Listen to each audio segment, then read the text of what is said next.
Yeah, it's a great day. And our next guest, actually, I met her back, and I don't know if she knows this, back in June of 2016. I had a peer, Tim Justice, tell me I needed to meet LinkedIn Lindsay because she knew everything about LinkedIn that She I needed to does. understand better. And I had been on it for a while, but not really doing anything on it. And I didn't understand the magnitude of it. But when we had that coffee, I understood very well. And of course, she's just a really cool and great person. And she travels all over the world talking about LinkedIn and helping people understand it better. And so if you aren't already following her, you definitely need to on LinkedIn. But welcome, Lindsay, to Women Talk Construction. Welcome.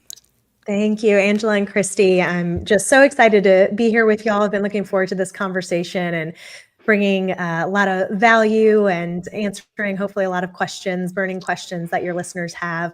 Angela, I do remember that meeting. Tim's a great mutual friend of ours, and you and Christy both have just blown me away in the way that you show up online, specifically, as you mentioned, LinkedIn being the platform that's my expertise. So I just want to give you both so much encouragement and support. Oh, And thank you. you really do a phenomenal job making it a human experience and staying authentic to who you both are, and thinking of others and bringing value. So if any of you listeners are not paying attention to what these two amazing women are doing on LinkedIn, then go take some notes after them. They're incredible. Thank you, Lindsay. And I learned from Angela.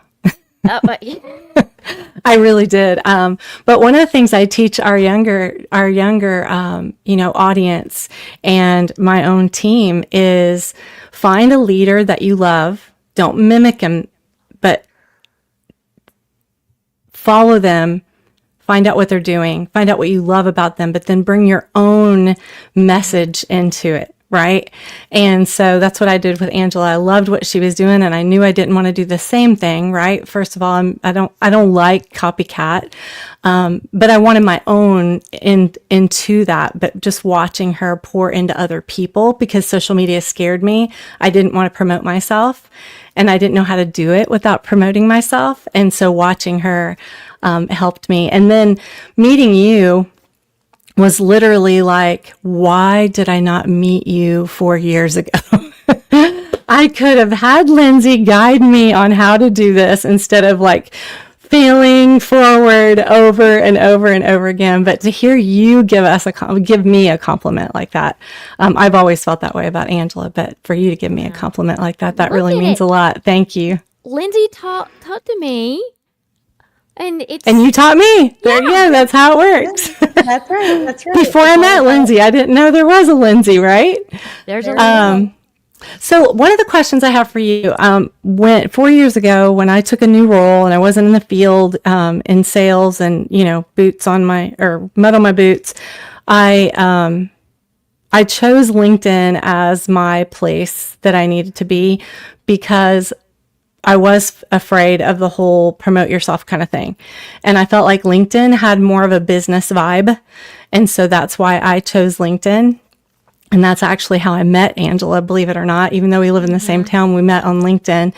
And I would love to know why you chose LinkedIn as your area of expertise. I mean, I think I know why now because I needed you 4 years ago.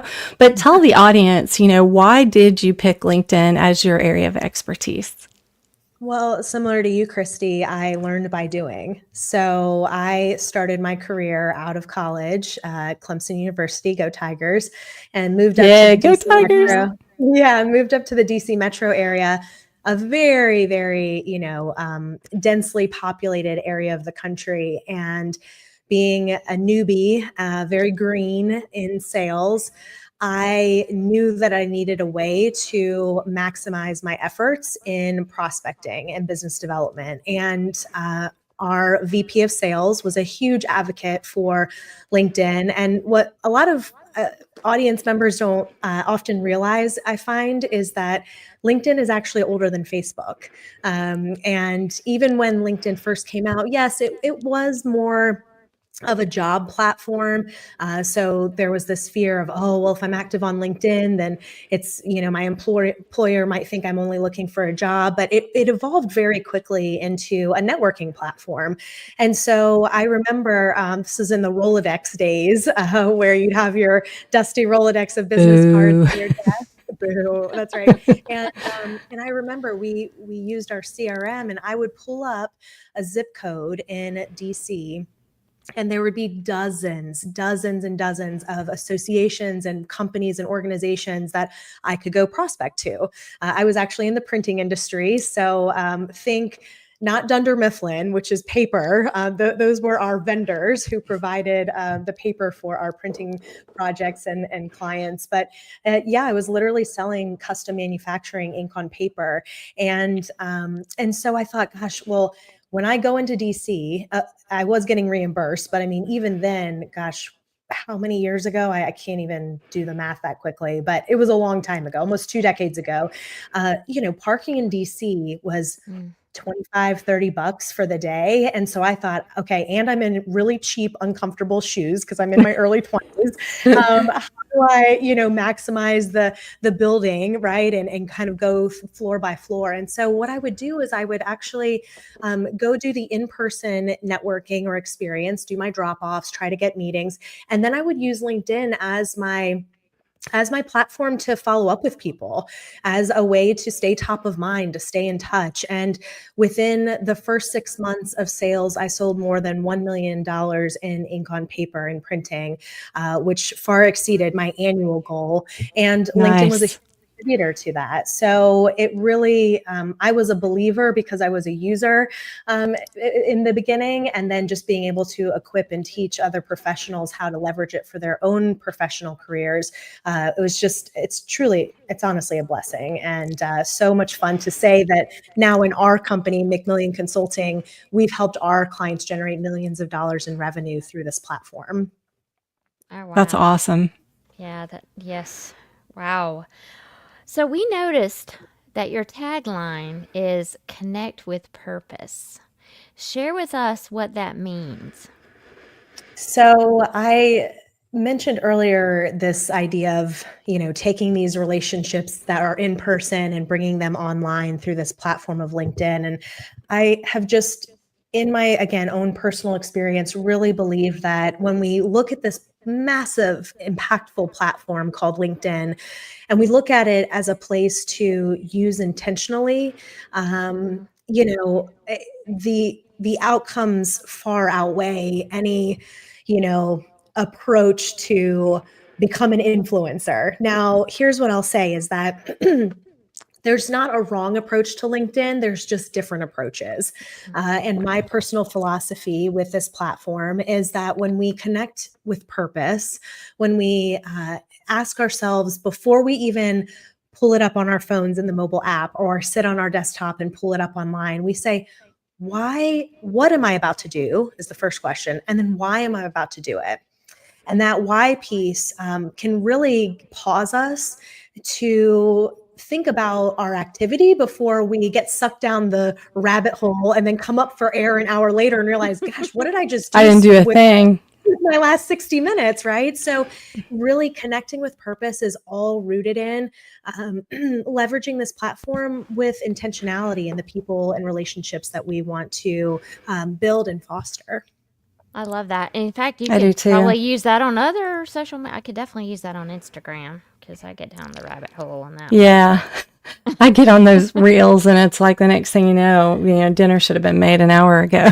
And then I'm like, why did I waste that time? I don't have that kind of time. So while our listeners are engaged, which I'm sure they are because we don't get a lot of these conversations, right? These just don't happen daily.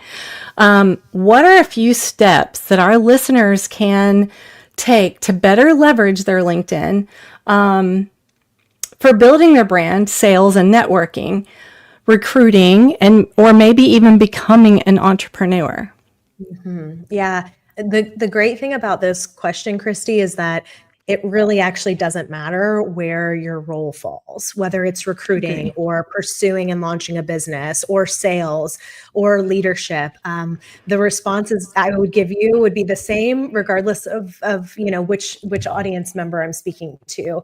And what I like to do is actually strip away the platform of LinkedIn and really answer the question initially as a business tool, right? In a business way. So I'm going to break it into two buckets. The first is, we're familiar with that old adage, words matter, right? Your words matter. Yeah.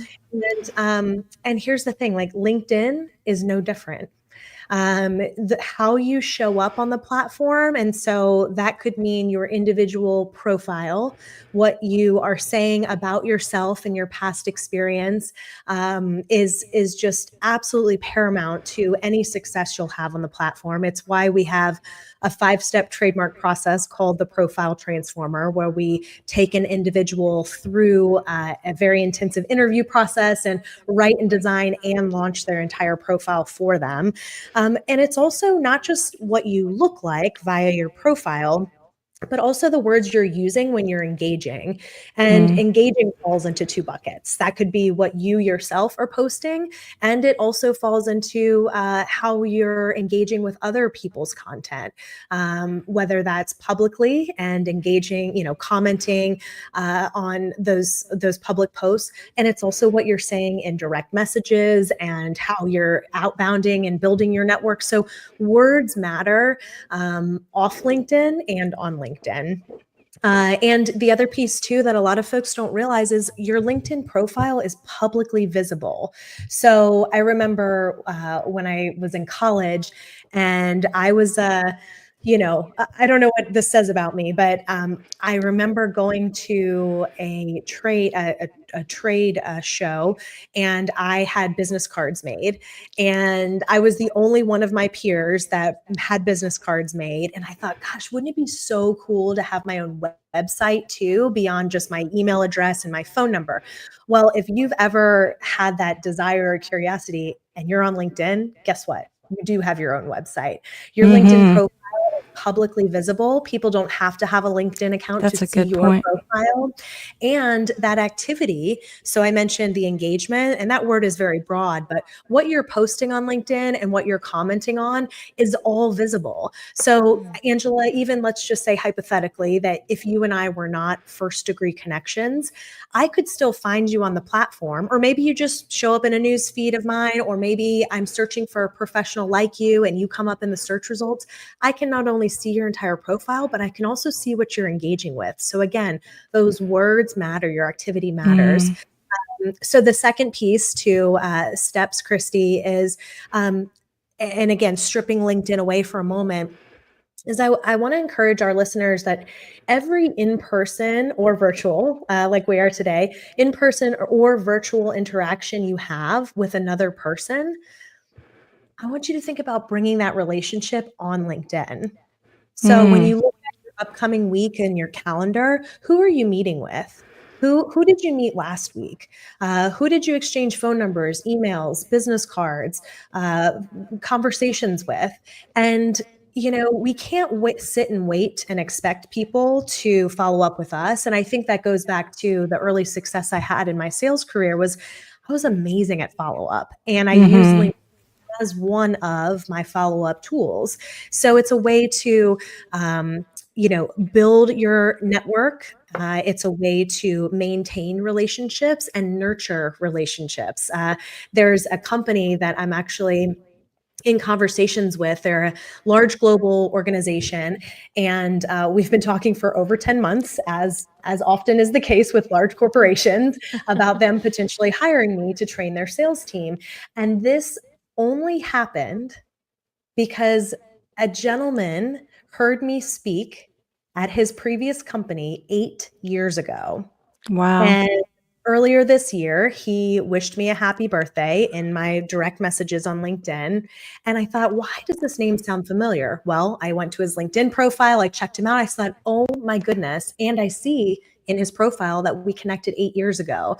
So here, talk about nurturing and staying top of mind, staying in touch. Now, have a huge opportunity in our business to help another company just because this person and I had an interchange on LinkedIn 8 years ago. So you just never know where those intentional, purposeful connections can when and how they'll play out. One of the things that I was thinking of, and I'm one of these people that while you're talking, I'm thinking, oh my gosh, this is great. This is great. We should be using LinkedIn. This is what I hear. We should be using LinkedIn as our CRM. Yeah. We can't go back through a CRM easily like that, right? And find somebody we met 8 years ago that we don't remember the company, we don't remember the name, right? I'm not going to remember the name. The amount of people that I meet every day, right? I can't remember people's names that I met last week in a big networking group, right? So, and to me, all those conversations are still in LinkedIn, right? So 8 years ago, you remember what you said to him, you know a little bit more about him personally, so that when you do connect, that connection can be even more valuable, even though it's been 8 years. Yes. And Christy, to expand on that even further, the reason we had the history in our conversation on LinkedIn was because we didn't just connect on the platform and become first degree connections and leave it at that. We actually followed Good up point. with each other. So, as your listeners are attending trade shows and conferences and networking events, that personalized touch, taking that extra 15 seconds not only matters and makes you stand out to that person, but it also serves you and will reward you in the future in the instance that we just shared, right? Because you'll have that backstory and back history to refer to. Yeah, I love that. Yeah, I definitely use LinkedIn as my CRM. And then, whenever I go anywhere, I always ask them if they have a LinkedIn account and She make sure I does. connect. But then I always tell if I'm at Clemson or usually high schools, I know they might not have a LinkedIn account, but I do share with them to get one. But I always say, do you have a LinkedIn account? Well, if you don't, you need one. Yes. Because the Yes. students should start building their network, right? Absolutely. Yes. I'm so glad you brought that up. I mean, there is such a tremendous opportunity for young people. Gosh, if LinkedIn was around when I was in high school, you better believe I would have been on that platform instead of working at Bellastino's Pizza and Grinders, right? Yeah. But that was still a valuable time of my life to experience. You learned a lot, right?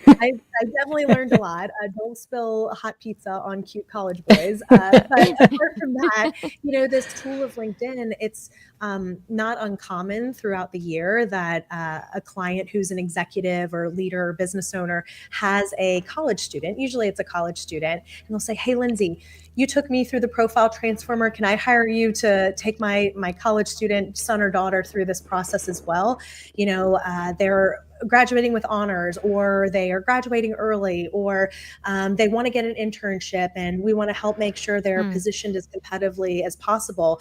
And unfortunately, so the answer is yes, but unfortunately, we can't rely on colleges and universities to do enough of the support. I've seen definitely an uptick in universities and colleges providing some level of support to students on LinkedIn, but there really is a big gap in how they could and should be building their networks at such a young age early in their careers.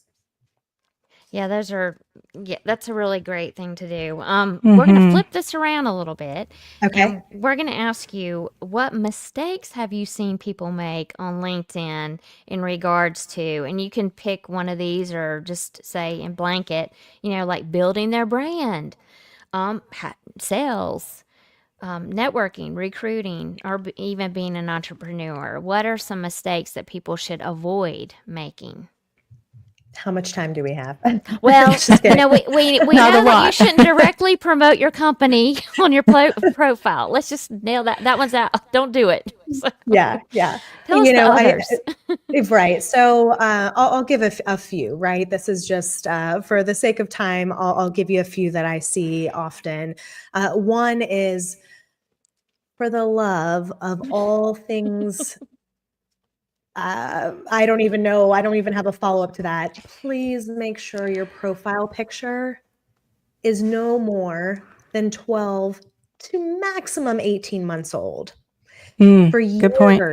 years, I used to say, oh, Christy, Angela, listeners, every 3 to 5 years, you update that headshot, you'll be fine.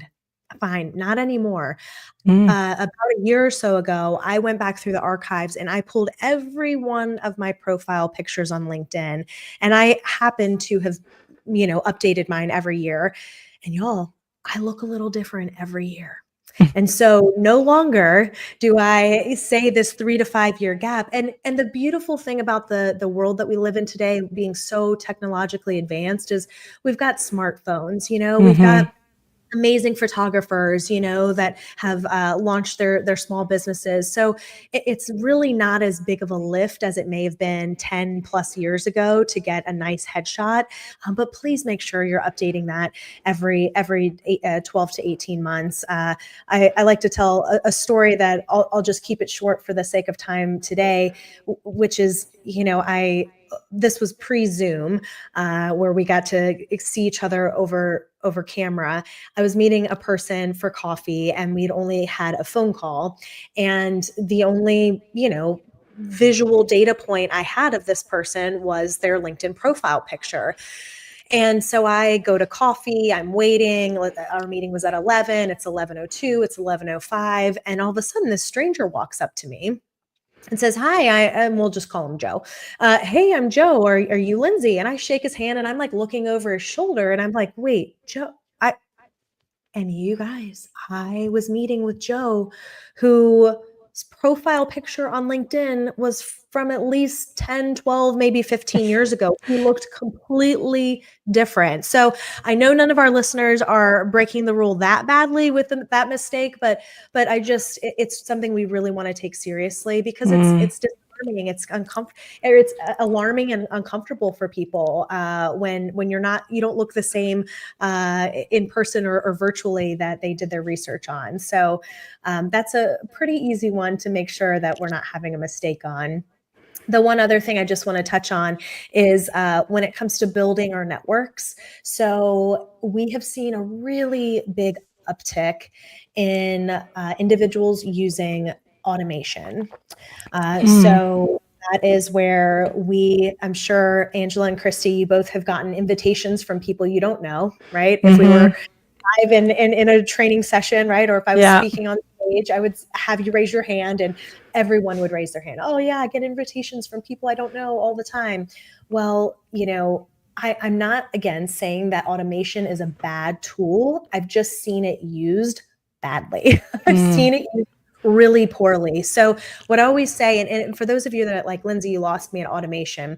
Quick example, there's lots of companies out there that you will give your LinkedIn account access to them and they will blast the network to build your LinkedIn network. So they'll send a bunch of invitations on your behalf and anybody who responds, they'll send an automated follow-up message. So again, some of us probably have experienced, we accept somebody into our network and then within minutes we get a sales pitch. So that is a huge mistake. Yes, it's yucky. It feels uncomfortable. It's not how the tool should be used. We are all, regardless of industry, regardless of our roles, we're all in the H to H business, human to human, not human to robot, not robot to robot, human to human. And if we're really connecting with purpose and using this tool as an entry point for conversation with the goal of getting on a Zoom meeting, getting on a phone call, or getting in person, then what I like to say is it's a better approach to slow down our outreach to speed up our outcome. So again, going back to that motto of connecting with purpose, why do I want to connect with this person? Should I accept them into my network? What's the purpose? And I'm not suggesting that you need to know 100% of your first degree connections. In fact, I have this thing called the Who Pie, where I break down who should be in your first degree network. But what I am suggesting is that, when a client says to me, or I ask a client, hey, I see that you have, let's just say 5,000 connections. Tell me, what percentage of that 5,000 do you actually know? And they sit back, their eyes get really wide. They're like, oh gosh, probably 1% because I hired this company and they blasted my network and now all these people I don't know. And so I say, well, how's that working for you? They say, not so great, because I don't know who they are and I don't know what to do with them. So we take them through our crown method, which is another trademark process that we have to help them squeeze some intentional juice out of their existing network. So slowing down that outreach to speed up the outcome can really be a valuable way to approach the platform. I love that. Yeah. Yeah, what a really good point too. I had a friend that literally she would use the amount of friend requests a day yeah. and just click each one, right? And she had a ton of followers, but at the same time, how can you build a sales funnel that way, right? You really can't. And one of the things that I found too is, people that reach out to me and their instant question is, I want to sell you something. I literally will never answer you. Please don't do that to me.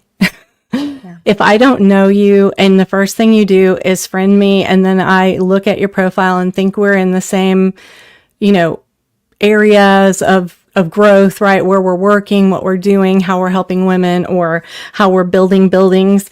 I may accept you, but if you're going to sell me something on that very first back end message, I'm probably never going to answer you again. So what do you think about that? I'm just curious, like, is that, am I being too harsh? So, Christy, I don't think you're being too harsh. The majority of the folks that I'm training and speaking to in any given point are not trying to be the Oprah Winfrey's and Gary V's of the world, right? They're not trying to become massive influencers with millions of followers. They're in this like reality human level of, oh my gosh, I can only have so many conversations in the course of a week, right? So they're again not robots themselves. And so I agree with you. I think it's really because there's been such an uptick in these automated messages going out, and it feels icky and slimy. It's like, that the slimy car salesperson. Used car sales lot, right? But it's kind of come back in the form of LinkedIn and probably other platforms, I guess, would be. And so what I like to just respond with is, again, go back to show that individual that you actually are interested in what they have to say. And even though LinkedIn is my platform of choice and it's hard enough to keep up with as it is because it's changing all the time, we can't only rely on LinkedIn. You have to pick up the phone. You have to send emails. You have to go to the networking events. You have to meet people in person. You got to go to the conferences and the trade shows. So I'm never, ever, ever, even though I stand up on my LinkedIn soapbox all the time, I would never advocate for LinkedIn being the only way to do business, to build your network, to sell, to recruit. We have to remember that it's one spoke in the wheel to keep business in motion. Yeah, there's a lot of spokes in the wheels nowadays. Now that we have internet and we have social media. What is your favorite? What is your favorite LinkedIn feature right now? I know it changes all the time, but right now, what's your favorite LinkedIn feature? Yes, it does change all the time. So as of the recording of this episode, that's the disclaimer. It will change by the time it publishes. Yes. That's right. So I don't know how recent it was. Maybe, and before I answer the question directly, anytime LinkedIn rolls out a feature, they do exactly that. It's almost like a dimmer switch. So I'll be in a half-day workshop with a company, and half the people in the room will have said feature and half won't. And everybody will get up in arms. Well, what got work? Listen, LinkedIn is a software company. They are never in a state of perfection. They are always iterating and pivoting and testing. So as long as we can have the right mindset that, oh, Christy, you might have this feature when you go into LinkedIn, but Angela, you may not have it yet. So just be on the lookout. Or Christy, you might have it and it might go away. So LinkedIn's testing it out and then they pull it back. And so the feature that I'm really enjoying right now is the catch up feature. So me too. Bread that you put on your hot dog, but catch up meaning catching up on conversations. So when you go to the My Network button on the navigation bar, and this is the same in mobile or the desktop, catch up is a place where milestones are happening within your network. Now, those milestones will still should still be visible in the notifications section. If they aren't yet, then you'll want to make sure you're seeing them in the catch-up section. This is where the milestones of job changes, promotions, work anniversaries, birthdays. Just this morning, I have a personal habit of every day taking a few minutes to look at my catch-up tab. And several people in my network have a birthday today. And so I reached out and sent a personalized message, not for any reason other than to say, hey, I'm thinking about you. So LinkedIn, going back to your point earlier, Christy, about thinking of LinkedIn as a CRM, your CRM is only as good as the data you input into it. LinkedIn is, and I will personally say that LinkedIn can only take you so far. So we still have a CRM in our company, but we also use LinkedIn Premium Sales Navigator as another way to organize our suspects. But that's a conversation for another day. But what I like to say is LinkedIn is the 21st century Rolodex. Where is the first place that people go to update their new job or their promotion or their phone number or their email address? They're going to LinkedIn, right? So that piece of paper, yes, as much as I love ink on paper, I still have an affinity to it. It's as old as the day you got it, because that information could change tomorrow. Right. Thank you so much for all of that. I have so many other questions that I want to ask you, especially after this conversation. But thank you for being on. Thank you for pouring into our audience and just giving them some ideas. If you, audience, do not know Lindsey and you just want some guidance on how to set up your LinkedIn and in the way that it's going to bring you the most value, please definitely reach out to Lindsey today, tomorrow on LinkedIn. But she's going to tell you now how to be able to get more resources. She's got a free guide just for our listeners today to be able to download that you will not be able to find somewhere else. So, Lindsey, tell our audience how to just grow by knowing who you are. Oh, that's very kind of you. Well, I appreciate it. So I wanted to give your audience and listeners access to one of my guides called the Top 10 Ways to Stand Out on LinkedIn. You can access that by going to my website, McMillion. Yes, that's literally MC Million, MILLION, McMillionconsulting.com/top 10. So TOP10, McMillionconsulting.com/TOP10.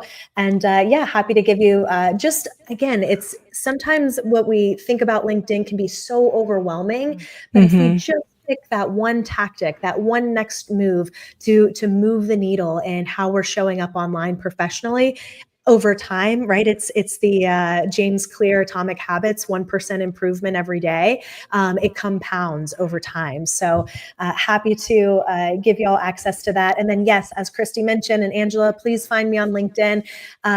Click that connect button inside of my profile and add a note. Tell me that you heard me on this podcast. Yes. As we talked about, I'm very selective and discerning on who I add to my network. So when you add a note and tell me it was from here, then you got it. We'll stay in touch. Otherwise, it might take me a while before I consider adding you to my network. So you can always follow me though, and I look forward to staying in touch with y'all.